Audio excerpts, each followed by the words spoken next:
Mesdames et messieurs, bonsoir. Enfin, bonjour, selon l'heure à laquelle vous me recevez. C'est JVS. Si, vous ne vous trompez pas. Notre Je veux savoir, la saga des travers sociaux, de nos travers sociaux que nous voulons désormais révéler, fouetter et corriger pour être plus apte à la consommation sociale.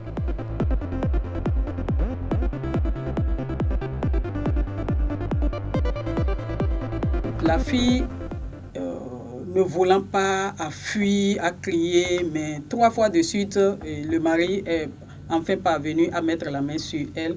Et elle a fait 3 mois chez cet homme qui est âgé plus qu'elle de moins 35 ans. Elle a fait 3 mois chez cet homme et une nuit, elle a trouvé des moyens pour fuir. Elle a fui de là, elle est allée directement à la brigade. Et c'est la brigade qui nous a fait appel.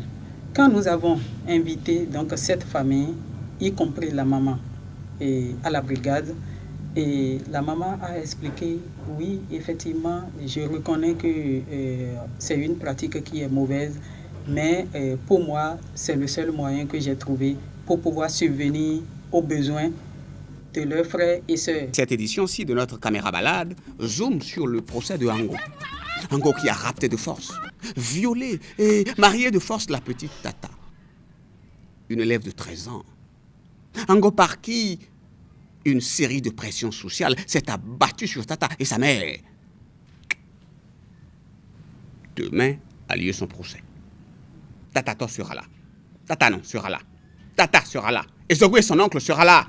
Et moi-même, je serai là. Voulez-vous y participer? Suivez-moi.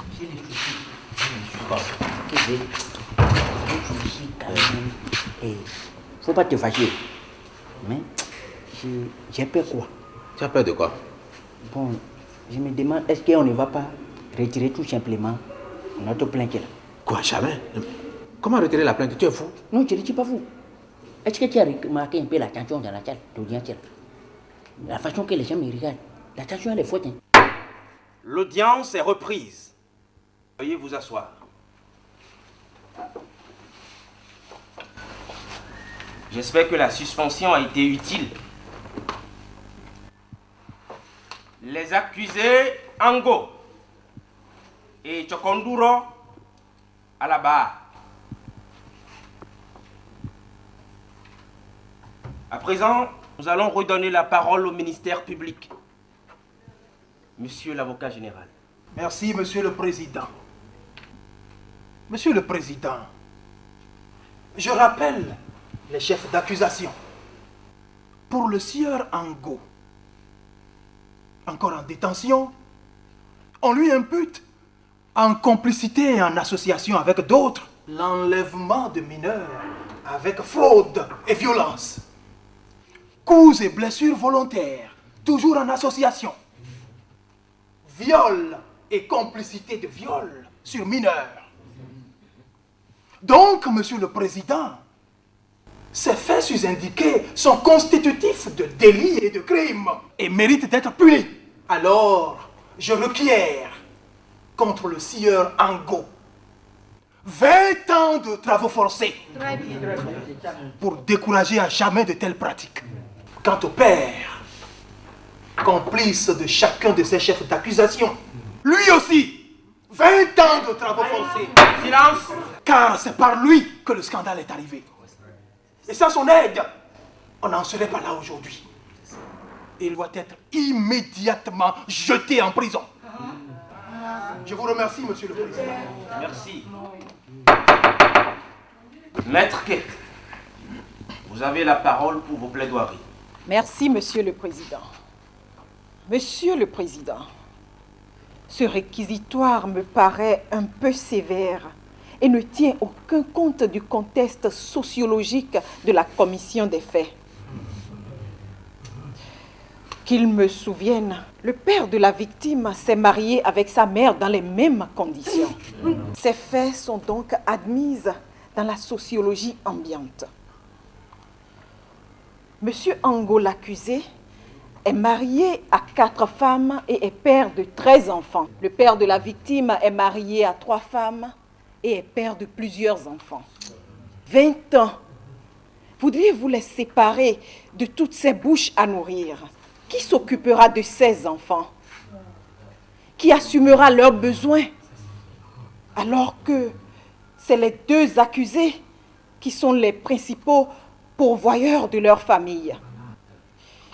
Monsieur le Président, si on demandait à la victime si elle est d'accord pour que son père aille en prison, je crois qu'elle dirait non. Pour conclure, Monsieur le Président, je laisse entre vos mains le sort des 2 accusés et aussi celui de leur famille. Merci, Monsieur le Président. Monsieur le Président, mais ce que dit l'avocat... Oh. Silence! Je vous prie de m'excuser, monsieur. Le Silence! Sinon j'évacue la salle. Vous pouvez parler. Merci, monsieur le président. Ce que l'avocat est en train de dire là, vraiment, ça m'énerve. Trop de trop. Elle essaie de toucher nos cœurs, alors que le problème est d'importance. Et puis ce qui m'énerve le plus là, ce n'est pas cette affaire d'enlèvement et consort là. C'est le problème de mariage forcé précoce. Des filles de 13 ans, de 10 ans, de 5 ans, on les donne en mariage. Et c'est ça qui se passe dans tous nos villages. Couille! Ce n'est pas normal. Hein? Des tatas là, il y en a des centaines, des milliers, des centaines de milliers dans toutes les contrées de notre pays et même dans la sous-région. Il faut que ça cesse. Monsieur le Président, vous avez dit 20 ans. Quel 20 ans? Ce n'est pas 20 ans, hein? Il faut ajouter 13 ans. Ça correspond à l'âge de la fille. Ça fait 33 ans. Je requiers 33 ans contre Ango. C'est bien. C'est ça la justice même. Monsieur le Président, appliquons les tests. Que disent concrètement les tests en cas de mariage forcé et précoce?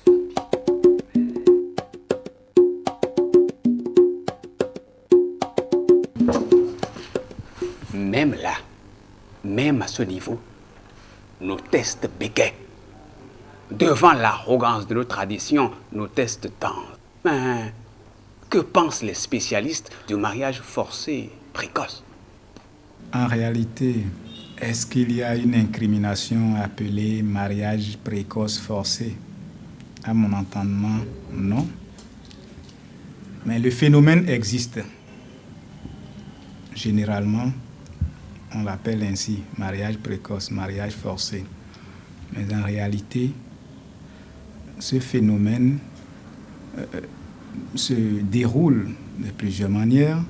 Et ce que je pourrais dire, c'est qu'il y a des incriminations d'emprunt que nous utilisons pour réprimer, sinon pour collaborer avec la justice à la répression de ce phénomène. Alors, le mariage forcé précoce en lui-même n'est pas défini comme infraction et réprimé par la législation actuelle. C'est les infractions liées au mariage précoce, à savoir les enlèvements de mineurs avec fraude et violence, le viol consécutif à ce mariage forcé, qui sont des infractions actuellement punies par la loi, et sévèrement punies d'ailleurs. La Convention des Nations Unies du 20 novembre 1989 relative aux droits de l'enfant, dans son article 35, demande que l'on bannisse entièrement ces pratiques coutumières néfastes qui exploitent les enfants. Il en est de même de l'article 36 de la même convention. Alors, et c'est une convention que notre État a signée, ratifiée, publiée au journal officiel. Aujourd'hui, nous réprimons, mais il est normal, il est nécessaire que l'on revienne à la charge en légiférant spécifiquement sur la question pour que désormais on ne dise plus qu'il n'y a pas une loi spécifique qui réprime la question du mariage précoce ou bien du mariage forcé. Le code en étude actuellement à l'Assemblée nationale a prévu cette infraction intitulée mariage forcé. C'est un délit puni d'une peine d'emprisonnement de 2 ans à 5 ans, mais seulement lorsque le mariage n'est pas encore consommé. Alors si le mariage forcé est précédé ou suivi de violence ou de séquestration, ça devient un crime puni de la réclusion criminelle. La loi est en train de prévoir non seulement le mariage forcé, mais la tentative de mariage forcé. De sorte que toute personne qui tenterait de faire prendre par époux un mineur qui n'a pas encore 18 ans, eh bien, sera sévèrement puni. La force de la loi seule ne permettra pas d'éradiquer ce problème.